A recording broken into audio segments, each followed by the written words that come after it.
오늘 시편 134편 강해입니다. 이제 성전에 올라가는 노래가 여기서 끝입니다.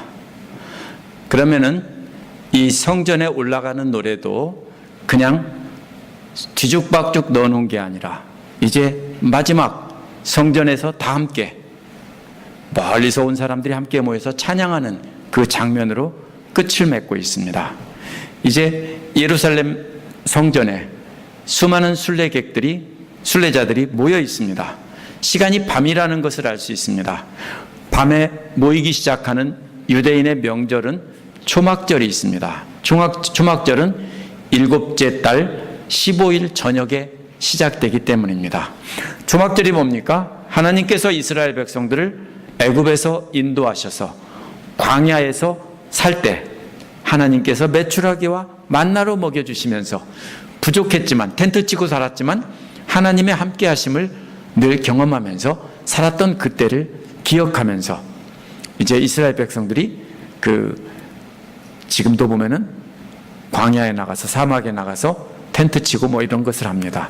그때 첫날 저녁 성전에 모여서 이제 예배를 시작하는 그런 장면이라고 볼 수 있습니다. 이제 순례자들은 모두 성전에 모여 있고 이제 밤이 되었습니다. 초막절이 시작되는 것입니다. 오늘 말씀에서는 축복하다는 말이 3번이나 나옵니다.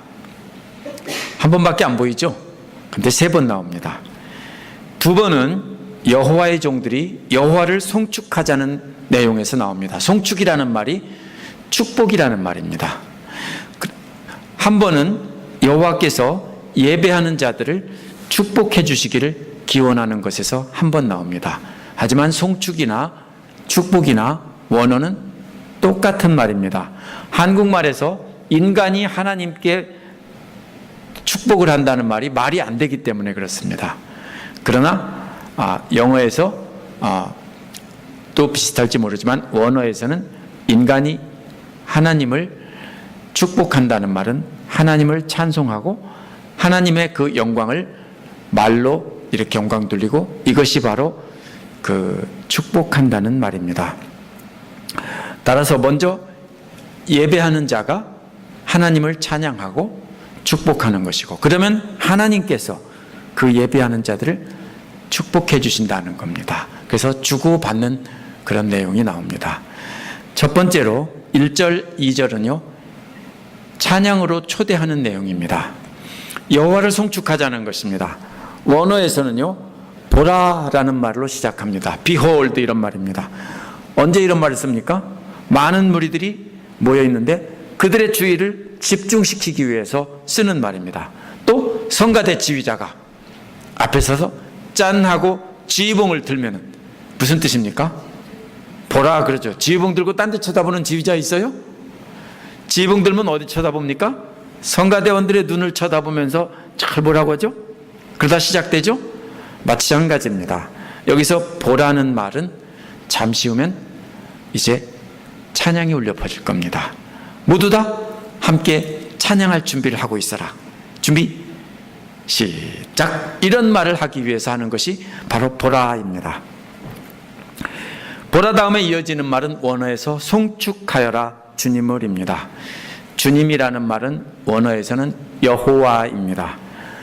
이것을 써놓고 여호와 이름을 부를 수 없으니까 이스라엘 사람들도 이거를 주님이라고 아도나이라고 읽었습니다. 세번역에서도 그래서도 여호와를 주님이라고 이렇게 바꿔놨는데 개역에서는 여호와라고 되어 있죠. 여호와라는 말입니다. 그래서 이 송축이라는 말은 본래 무슨 뜻이냐면요 무릎을 꿇는다는 말입니다. 여호와 앞에 무릎을 꿇으라는 겁니다. 여호와를 찬양할 때 우리가 어떻게 찬양하냐면 우리는 일어서서 찬양하지만 이스라엘 사람들은 무릎을 꿇고 아마 두 손을 들고 이렇게 찬양했을 겁니다. 그래서 여호와 앞에 무릎을 꿇고 여호와를 축복하라 이런 말입니다. 한국말에서는 인간이 하나님을 축복할 수 없습니다. 축복이라는 것은 사람이 그러면 하나님께 복을 빌어준다 이런 말이 되기 때문에 말이 안 되는데 원래는 그런 뜻이 아닙니다. 하지만 이 축복이나 송축이나 똑같은 말이라고 했습니다. 누구에게 여호와를 송축하라고 했을까요? 여기 뭐라고 했습니까? 밤에 여호와의 집에 서 있는 종들아. 아까 노래할 때도 했죠. 찬송할 때도 서 있는 종들아 그랬죠. 찬송하라. 그게 누굽니까? 여호와 하나님을 섬기는 여호와의 집에 밤에 서 있는 자들이 누구냐? 구약 성경에서 종이라는 말은 누구를 뜻할까요? 시편 89편 보면 다윗을 가리켜 종이라고 했습니다. 여호와 하나님을 진심으로 섬기는 종이란 뜻이죠. 97편에서는요 우상을 섬기는 모든 자들을 우상의 종이라고 했습니다. 역시 무슨 뜻입니까? 우상을 뭡니까? 진짜인 줄 알고 진실되게 섬기는 사람들이죠. 가짜인데 여호수아 1장 1절에 보면 모세를 뭐라고 불렀냐면 하나님의 종, 여호와의 종 이렇게 불렀습니다. 따라서 종이란 말은 뭡니까?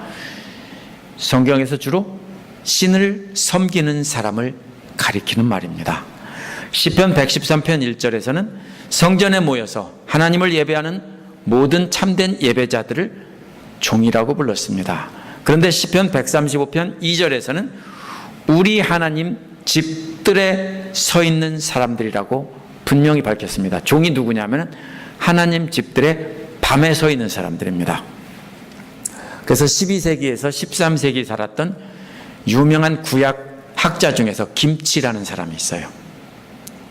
거짓말인 것 같죠? K-I-M-C-H-I 김치라는 학자가 있는데요. 유대인 구약 성경 학자입니다. 오래전에 12세기에서 13세기 학자인데요. 이 사람은 뭐라고 했냐면요. 지혜롭고 거룩한 사람들을 뜻한다라고 했습니다. 그래서 어떤 사람이라고 했냐면 밤에 일어나서 성전에 와서 기도하고 찬양하기를 원하는 사람들이다. 이렇게 해석했습니다. 그렇죠? 그럼 우리 어머니 같은 분이에요. 우리 어머니가 밤에 일어나서 교회 와서 지금도 뭡니까? 밤새워서 기도하고 찬양하기를 원하셔서 밤에 가서 기도를 많이 하셨어요. 그러나 밤새 하는 건 아니에요. 함께 모여 기도하다가 교회에서 방석 빼고 그냥 누워서 잠깐 조시다가 깨면 또 일어나서 기도하고 이렇게 하셨어요. 이제 그런 사람들을 가리켜서 바로 이 밤에 성전에 성소에 서 있는 사람들이다. 이렇게 말했다라고 하는 겁니다. 참 은혜롭죠. 그럴 수 있다라고 생각합니다. 하지만 시편 133편을 일반적으로 해석하면 그렇게 해석할 수 있지만 134편은 성전에 올라가는 노래의 마지막 시편이다 라고 하면은 이제 그 찬양의 순서가 이제 성전에 모여서 다 함께 찬양하는 거라고 하면 단순히 경건하고 지혜로운 사람이라고 할 수 없습니다. 일반적으로 생각하면 그럴 수 있지만 밤에도 성전에 계속 서 있는 종들은 누구를 가리키냐면요. 성전을 지키던 제사장들과 바로 레위인들일 가능성이 높습니다. 왜? 성전에서 누가 잘못된 일을 하지 않기 위해서 밤에도 레위인들과 제사장들은 돌아가면서 성전을 지켰기 때문입니다. 그래서 밤에도 계속 그렇게 지킨 사람들입니다. 역대상 9장 33절에 보면 성전을 맡은 레위 지파 족장들은 성전의 부속 건물에 살면서 밤낮으로 자기들 일만 해야 했으므로 다른 일은 하지 않았다. 이렇게 설명하고 있습니다. 그러면 뭡니까?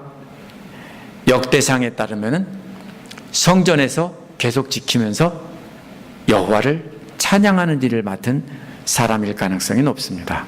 그래서 레위 지파 족장들 중에서 성전에서 찬양하던 오늘날로 말하면 뭡니까? 성전 전속 성가대라 이렇게 볼 수 있다라고 생각합니다.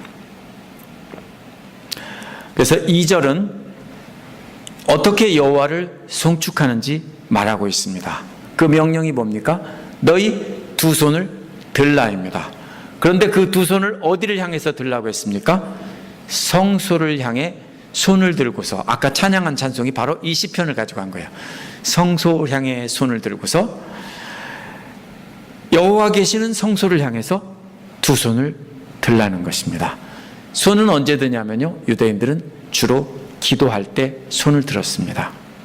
무릎 꿇고 두 손을 들고 기도했어요. 오늘날도 그렇게 기도 많이 하죠? 예. 근데 찬양의 대상인 여호와를 향해서 두 손을 들고 하나님을 축복하며 찬양하라는 것입니다. 왜? 찬양이 바로 뭐예요? 찬송이 곡조 있는 기도라고 했습니다. 기도나 찬송은 서로 동떨어진 것이 아닙니다. 말로 하면은 기도이지만 노래로 부르면은 찬송인 것입니다. 우리는 기도를 뭐라고 생각합니까? 주로 내가 하고 싶은 것, 하나님에게 해달라고 조르는 것이 기도라고 생각하지만 처음에는 그럴 수 있습니다. 믿음이 연약할 때는 그럴 수 있습니다. 그러나 믿음이 성숙해지면 그 다음에는 뭐가 많이 나옵니까? 감사가 많이 나오고 찬송이 많이 나옵니다.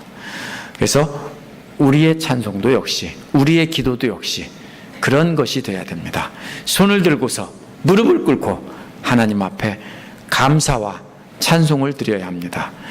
두 번이나 연속해서 여호와를 송축하자고 했으면 다른 시편에서는 대개 뭐가 나옵니까? 이유가 나옵니다.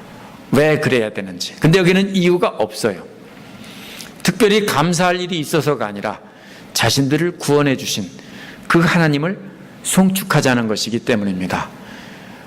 이집트에서 구해내셔서 광야에서 이렇게 하나님의 백성으로 살게 해주시고 또 지금 이렇게 포로로 잡혀 있고 또 외국에 나가 있지만 이렇게 다시 하나님 앞에 나와서 하나님을 찬양할 수 있게, 먼 길을 걸어와서 하나님을 찬송할 수 있게 해주신 그 하나님을 지금 바로 송축하자는 것이기에 이유를 밝히지 않은 겁니다.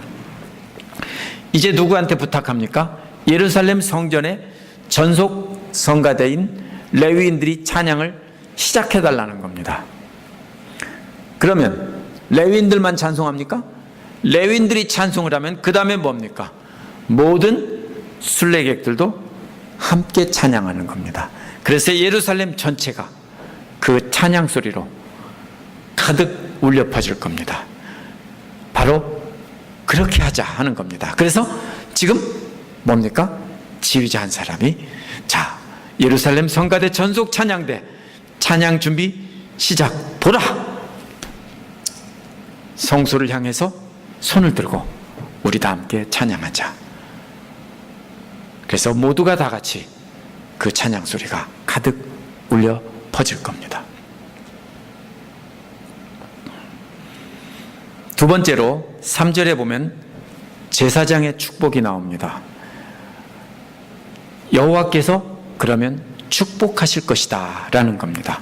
이제 이렇게 찬양하는 레위인들과 순례객들에게 하나님께서 복을 주시기를 기원하는 내용이 3절입니다. 이렇게 손들고 여호와를 축복하는 저들에게 여호와께서 그 축복을 받으시고 저들을 축복하시기를 원한다라는 겁니다. 그런데 여호와께서 축복하시기를 원하는 장소가 나와 있습니다. 어디라고 했습니까? 시온입니다. 시온이 뭡니까? 예루살렘 성전이 있는 곳입니다. 이곳에서 예배를 하기 위해서 저들은 수천리 수만리 길을 걸어서 왔습니다. 그 심정 이해가 되십니까? 오늘날은 아무 데서나 우리가 있는 곳에 하나님을 예배할 수 있었지만 성령을 주셨기 때문에, 그 당시에는 성령을 주지 않으셨기 때문에 예루살렘 성전에 가야만 하나님을 예배할 수 있다 생각했습니다. 그래서 저들은 수천리 수만리 길을 별르고 별러서 걸어서 와서 저들은 찬양하고 있습니다. 그래서 그곳에 와서 찬양하는 저들에게 하나님께서 그 축복을 받으시고 그 시온에서 예배하는 저들을 축복해 달라는 겁니다. 그곳이 또 어디입니까? 하나님께서 이스라엘과 언약을 맺은 장소입니다. 그곳에 성전을 세운 겁니다. 그 언약의 장소에 성전을 세우고 하나님을 경배했기 때문입니다. 따라서 하나님의 축복은 어디서 나옵니까? 하나님이 계신 곳에서 나옵니다. 또 하나님과 언약을 맺은 그 장소에서 나옵니다. 하나님이 계신 곳은 바로 하나님을 예배하는 장소입니다. 하지만 이제 새 언약을 우리가 맺었습니다. 따라서 우리는 예수 그리스도의 피로 새 언약을 맺었습니다. 히브리서 12장 22절 23절에 보면 여러분이 나아가서 이른 곳은 시온산 곧 살아계신 하나님의 도성인 하늘의 예루살렘입니다 그랬습니다. 과거 유대인들은 땅의 예루살렘에 가서 예배드렸지만 이제 히브리서는 누구한테 준 거냐면요, 흩어져서 살던 유대인 크리스찬들에게 준 말입니다. 그래서 흩어져 사는 유대인 크리스찬들에게 준 편지가 히브리서입니다. 그들에게 이제는 새 언약이 맺어졌는데 이제는 하늘에 있는 예루살렘에서 우리가 하나님을 예배한다. 새 예루살렘에서 예배한다는 것입니다. 거기엔 누가 있느냐? 땅에 있는 예루살렘에서는 레위인 성가대가 있고 제사장도 있고 수많은 예배하는 자들이 있었지만 그곳에는 누가 있습니까? 수많은 천사들과 하늘에 등록된 장자들의 집회와 만민의 심판자인 하나님과 완전하게 된 의인들과 영들과 새 언약의 중재인 예수와 그가 뿌리신 피 앞에 나왔다겠습니다. 다른 게 뭐가 있습니까? 여기도 여러 가지가 있지만 그 중에 중요한 것은 예수님이 있고 그 뿌리신 피의 언약이 있습니다. 하나님도 계시고 예수님도 계시고 그 뿌리신 피의 언약이 있습니다. 우리도 역시 새 언약을 맺었습니다. 그러면 우리는 이제 더 이상 예루살렘 성전에 갈 필요 없습니다. 우리가 함께 모여서, 그럼 이 건물이 바로 시온입니까? 그럴 수도 있고 아닐 수도 있습니다. 이 건물이 없어서 만약에 우리 집에서 모이면 우리 집이 바로 시온인 겁니다. 만약에 오진숙 집사님 내서 우리가 전부 모여서 우리 모든 성도들이 약간 좁겠지만 거기서 다 모여서 예배를 드린다면 그곳이 어디입니까? 시온입니다. 시온은 이제는 건물이 아닙니다. 구약시대도 건물이 아니었어요. 그 건물이 상징이고 그곳에서 하나님과 만나자라고 한 약속한 장소일 뿐이에요. 근데 이제는 어떻게 됐습니까? 예수 그리스도의 피로 이제는 하나님과 함께 만나는 장소가 바뀌었습니다. 이제는 믿는 자들이 함께 모이는 곳에 바로 예수 그리스도의 피를 뿌린 그 언약의 장소고 그곳에 바로 예수 그리스도께서 계시고 성령께서 계시고 하나님께서 그곳에 임재해 계시는 겁니다. 이제 따라서 우리는 그곳에 우리가 나와서 함께 찬양해야 됩니다. 인터넷으로 찬양하면 안 되냐? 인터넷으로 설교 듣고 인터넷으로 찬양 들으면서 예배 드리면 안 되냐? 안 됩니다. 왜 안 돼요? 모임이 없어요. 그렇죠? 인터넷에 저보다 설교를 잘하는 분들도 많을 겁니다. 그렇죠? 그런데 그분들 이야기는요, 마치 뭐와 같으냐면요, 남의 사진과도 같아요. 우리 집에요, 와보신 분들은 제 아내와 우리 딸의 사진이 거실벽에 걸려 있고 제 아들과 딸 돌되기 전에 찍은 10개월쯤에 찍은 사진도 거실에 걸려 있어요. 아, 참 보면 멋지다고 하죠? 잘 찍었죠? 갖고 싶으세요? 아니요. 그거 남 얘기예요. 그죠? 저는 왜 갖고 있어요? 제 이야기이기 때문에 갖고 있어요. 근데요, 인터넷의 설교는 누구 얘기냐면요, 남 얘기예요. 아시겠어요? 그곳에 다른 성도들 얘기예요. 들어도 돼요.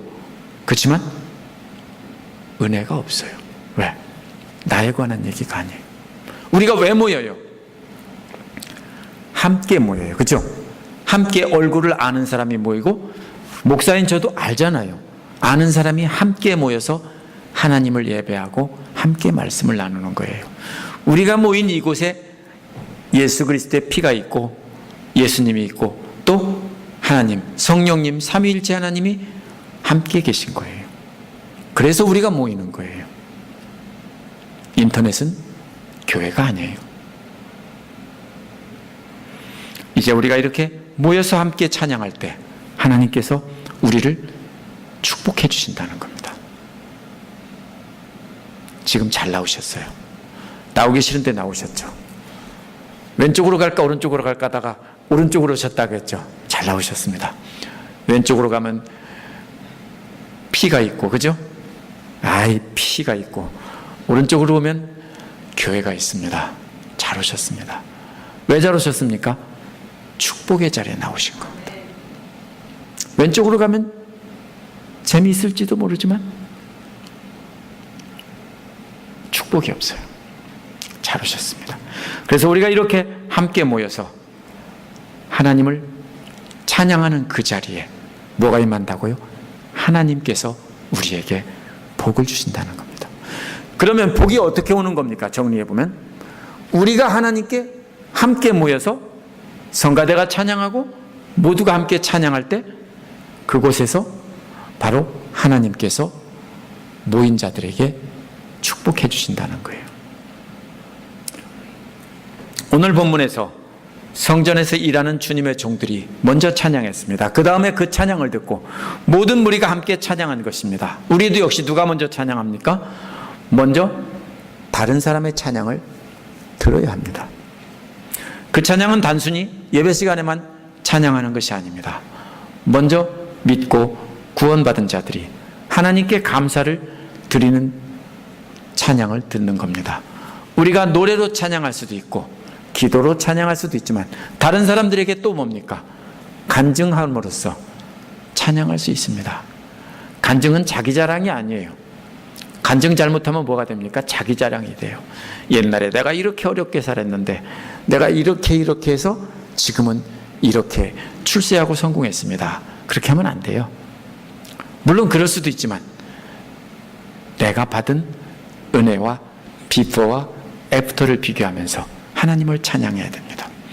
그럴 때 우리가 먼저 우리는 뭡니까? 다른 사람의 찬양과 간증을 들어야 돼요. 그걸 듣고 그 다음에 어떻게 합니까? 좋으면 어떻게 해요? 따라서 부르겠죠? 그렇죠? 좋은 노래가 나오면 어떻게 해요? 입 꽉 다물고 있어요? 아니죠. 콧소리로 따라서 하고 점점 큰 소리로 따라하고 좋으면 더 큰 소리로 따라서 하죠. 아까 어떻게 하셨어요? 저와 제 아내가 찬양을 하니까 따라 부르셨죠. 제가 박수 치라고 그랬어요? 아니요. 좋으면은 박수 치고 찬양하고 그러는 거죠. 먼저 듣는 겁니다. 먼저 보는 겁니다. 다른 사람들이 어떻게 하나님을 찬양하는지 듣고 보는 겁니다. 어디에서 봐요? 교회에서 보는 거예요. 레위인들이 먼저 찬양을 해요. 그들은 훈련된 사람들이에요. 그들이 찬양을 시작하면 그 찬양을 듣고 모두가 따라서 부르는 것처럼 교회에서도 먼저 찬양하는 사람이 있어야 됩니다. 어떻게 찬양합니까? 말로도 하지만 삶으로 보여줌으로 찬양하고 우리가 하나님을 찬양할 수 있습니다. 먼저 믿는 자리 그렇게 해야 됩니다. 목회자들이 말씀을 통해서도 삶을 통해서 그렇게 드릴 수 있습니다. 목사의 삶이 없다면, 말만 한다면 그거는 옳지 않습니다. 그렇다고 목사가 말로 한 걸 100% 다 할 수 있다는 뜻은 아닙니다. 다 못해요. 그렇죠? 그러나 하나님께서 하시는 말씀을 들려드리는 거예요. 그러면 목사도 듣고 따라가고 성도도 듣고 따라가는데 목사가 조금 더 열심히 따라가야 되겠죠?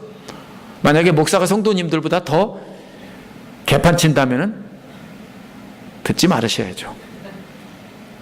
너나 잘해 해야 되죠. 왜 모여요? 그래서 모여요. 그렇죠? 제가 먼저 말씀을 가르치면서 저도 따라가려고 애를 써요. 제가 100점짜리라고 하지는 않아요. 그러나 말씀대로 하고 참으려고 하고 욕먹어도 인내하고 견디면서 친절을 베풀고 다시 또 오라고 하고 이렇게 하는 거예요. 세상 같으면요 집어 던지고 벌써 딴 데로 갔을 거예요. 그죠? 벌써 집어 던지고 에이 그만둬 씨 하고서 나 안 해 씨 했을지도 몰라요. 근데 지금 뭐예요? 기쁨으로 감당하는 것은 바로 하나님께서 제게 기쁨을 주시니까 하는 거예요. 저만 그렇게 해요? 그러면 뭐로 교회가 그런 거 아니에요. 우리 성도님들도 모두 그렇게 먼저 찬양을 해야 돼요. 말로 간증하고 삶으로 보여줘야 돼요. 말만 떠드는 사람은요 다른 사람들을 함께 찬양하게 할 수 없어요. 우리는 삶으로 찬양해야 돼요. 그것을 보고 배우는 겁니다. 모두가 그러면서 성소를 향해 손을 들고서 우리가 함께 하나님을 찬양하는 겁니다. 지금 성전에 올라가는 노래가 뭡니까? 처음에는 뭐가 나왔어요? 멀리 뭐가 보인다고요? 시온산이 보인다고요. 거기를 향해 눈을 들고서 걸어가면서 힘을 내서 걸어가자는 데서 시작을 했어요. 그래서 이제 어디에 왔어요? 성전 문 안에 들어섰고 이제 성전에 올라와서 모두가 다 모여 있는 가운데서 자 이제 우리 다 모였으니까 시작. 모인 목적이 뭐예요? 멀리서 왜 걸어왔어요? 하나님을 찬양하는 거예요. 우리 인생의 목적이 뭐예요? 우리 인생도 순례 여행과 같아요. 계속 걸어가는 거예요. 걸어가면서 어떻게 해요? 다른 사람 함께 손잡고 가고, 못 걸어가면 업고 가고, 손잡아 일으키고 가고, 그렇게 하는 거예요. 그죠? 나만 거룩하다고 막 가면은 안 되는 거예요. 함께 가는 거예요. 군대에서 군인들이요, 완전구장하고 행군 및 수경을 할 때는요, 무기를 다 짊어지고 가요. 개인 무기 소총만 짊어지는 게 아니라요, 분대 화기도 함께 기관총 같은 것도 있고요, 포 같은 것도 있어요. 그거를 나눠서 다 짊어지고 가는 거예요. 근데 한 사람이 질 수 없어요. 그럼 뭐 어떻게 하는 줄 아세요? 기관포에 삼각대만 따로 떼도, 삼각대도 엄청 무거워요. 이런 삼각대가 아니라 무겁기 때문에 따로 떼서 들고 몸체 따로 들고 이렇게 가는 거예요. 힘들으니까 어떻게 해요? 교대로 메고 가요. 그렇죠? 우리도 마찬가지예요. 함께 순례의 길을 가는 거예요. 그래서 모이는 거예요. 나보다 약한 사람이 있으면 손잡고 가고, 그들이 짐이 있으면 대신 져주면서, 아니면 그들까지도 업고 가는 거예요. 그래서 마지막에 목적지에 다다르면 이제 오늘 말씀과 같이 다 함께 모여서 찬양하는 거예요. 우리 인생의 최종 목표는 주님 앞에 서서 다 함께 찬양하는 것입니다. 그렇지만 이 땅에서도 이곳에 모여서 함께 찬양하는 것입니다. 그래서 교회 나오라고 하고 예수 믿으라고 하고 나처럼 살라고 이렇게 할 수 있어야 돼요. 사람 보지 마. 하나님 보고 교회 나가는 거야. 거짓말이에요. 사람 보고 교회 나가는 거예요. 나를 봐. 이렇게 하는 거예요. 나를 봐. 그럴 분이 있어요? 있죠. 나 누구 때문에 교회 나왔고, 그죠?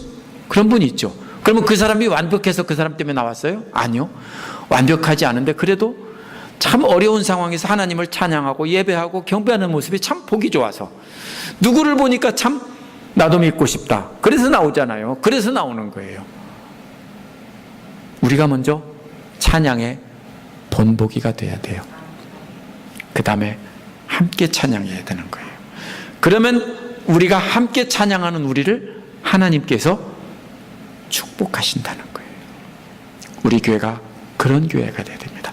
수요일날 이 자리에 적은 무리가 나왔지만, 제가 항상 시작할 때마다 적은 무리가 모였지만 이렇게 기도를 시작하는데, 앞으로는 뺄 수 있으면 좋겠습니다. 제가 15명만 나오면 적은이란 말을 빼겠습니다. 그렇게 함께 모여서 함께 예배하고. 근데 수요일날은 아무나 나올 수 없어요. 누구만 나와요? 진짜 하나님을 사랑하는 사람들만 나오는 거예요. 진짜 사모하는 사람만 나오는 거예요. 이제 가셔서 우리 모두가 시범을 보이셔서 나를 보고 함께 하나님을 찬양하게 하고, 이제 남은 3일 기간 동안 그렇게 살아서 다음 주일에 함께 나올 때는 우리 집사님들을 보고 우리 성도님들을 보고 모두가 나와서 함께 큰 소리로 하나님을 찬양할 수 있는 그런 주일이 되어야 됩니다.